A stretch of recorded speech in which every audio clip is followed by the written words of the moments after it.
नमस्कार। आज हम बात करने वाले हैं भारत के क्लाइमेट के बारे में। एक ऐसी कमाल की पहेली जो सच पूछिए तो पूरे सबकॉन्टिनेंट की धड़कन है। सोचिए जरा, एक ही देश और उसमें तपते रेगिस्तान भी हैं, घने जंगल भी और बर्फीले ग्लेशियर भी। ये सब एक साथ कैसे हो सकता है?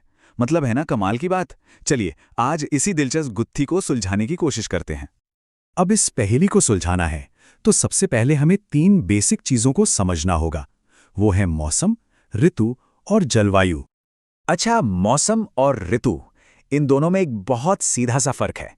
देखिए, मौसम तो वो है जो रोज बदलता है ना, जैसे आज धूप खिली है, कल हो सकता है बारिश हो जाए। पर जब ऐसा ही एक जैसा मौसम का पैटर्न महीनों तक बना रहे तो बस उसे हम एक ऋतु या सीजन कह देते हैं। तो फिर जलवायु क्या है? जलवायु आप समझ लीजिए किसी जगह का लॉन्ग टर्म पर्सनैलिटी है। मतलब करीब 30 से 35 साल तक वहां का औसत मौसम कैसा रहा है। ये कोई छोटा मोटा फेज नहीं, बल्कि उस जगह का एक तरह से परमानेंट नेचर है। तो ठीक है, इन कॉन्सेप्ट्स को और अच्छे से समझने के लिए क्यों ना भारत के सीजन्स के एक पूरे साल के सफर पर निकला जाए। चलिए चलते हैं। तो भारत में हमें मोटे तौर पर 4 सीजन देखने को मिलते हैं। दिसंबर से फरवरी तक सर्दी यानी शीत ऋतु, फिर मार्च से मई तक गर्मी यानी ग्रीष्म ऋतु, जून से सितंबर तक बारिश का मौसम मतलब वर्षा ऋतु, और आखिर में अक्टूबर नवंबर में आती है शरद ऋतु। तो सफर शुरू करते हैं सर्दियों से यानी शीत ऋतु से। इस दौरान होता क्या है कि सूरज की किरणें सीधी नहीं बल्कि तिरछी पड़ती हैं। इससे टेम्परेचर गिर जाता है, खासकर नॉर्थ इंडिया में। वहीं साउथ में मौसम काफी सुहावना रहता है। पहाड़ों पर बर्फ गिर रही होती है और किसान रबी की फसल बोने की तैयारी में होते हैं। और हाँ, हिमालय पर जो बर्फ जमती है ना, उसका सीधा असर पड़ता है नॉर्थ इंडिया के मैदानी इलाकों पर।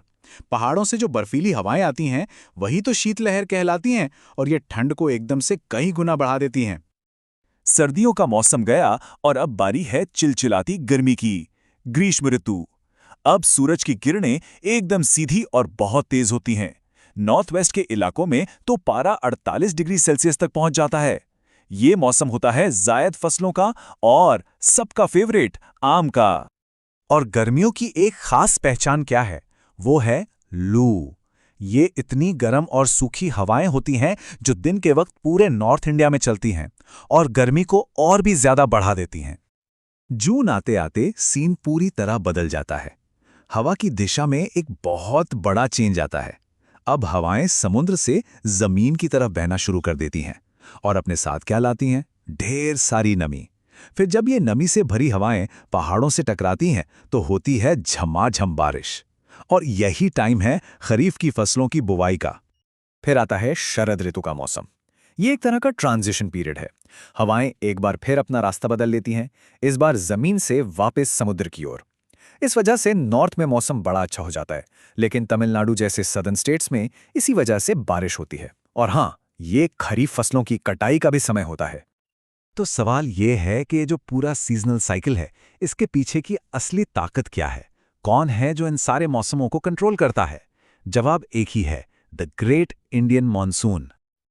और एक मजे की बात बताएं, ये जो शब्द है मॉनसून, ये असल में अरबी शब्द मौसिम से आया है। और मौसिम का मतलब ही होता है सीजन या ऋतु। अच्छा, तो ये मॉनसून का इंजन काम कैसे करता है? चलिए समझते हैं। गर्मियों में क्या होता है, जमीन समुद्र के मुकाबले ज्यादा तेजी से गर्म हो जाती है। अब गर्म हवा होती है हल्की, तो वो ऊपर उठ जाती है और नीचे बन जाता है एक लो प्रेशर एरिया, मतलब खाली जगह। अब इस खाली जगह को भरने के लिए समुद्र के ऊपर की ठंडी और नमी वाली हवाएं तेजी से जमीन की तरफ भागती हैं। बस यही है समर मॉनसून, जो अपने साथ लाता है झमाझम बारिश। और सर्दियों में यह कहानी बिल्कुल उलट जाती है। अब जमीन समुद्र से ज्यादा ठंडी हो जाती है, तो ठंडी हवा भारी होती है, वो नीचे बैठती है और जमीन से समुद्र की तरफ बहने लगती है। और क्योंकि ये हवा जमीन के ऊपर से आ रही है, इसमें नमी तो होती है ही, इसीलिए सर्दियों का मॉनसून देश के ज्यादातर हिस्सों में सूखा होता है। चलिए अब वापस चलते हैं अपनी शुरुआती पहेली पर। आखिर ये मॉनसून का इंजन भारत के यूनिक ज्योग्राफिकल बनावट के साथ मिलकर यहाँ इतने जबरदस्त कॉन्ट्रास्ट पैदा कैसे करता है? जरा बारिश का फर्क देखिए। एक तरफ है मेघालय का मासिनराम, धरती पर सबसे ज्यादा बारिश वाली जगहों में से एक, और दूसरी तरफ राजस्थान का रेगिस्तान, जो सबसे सूखे इलाकों में आता है। सोचिए, मॉनसून एक ही है लेकिन असर कितना अलग।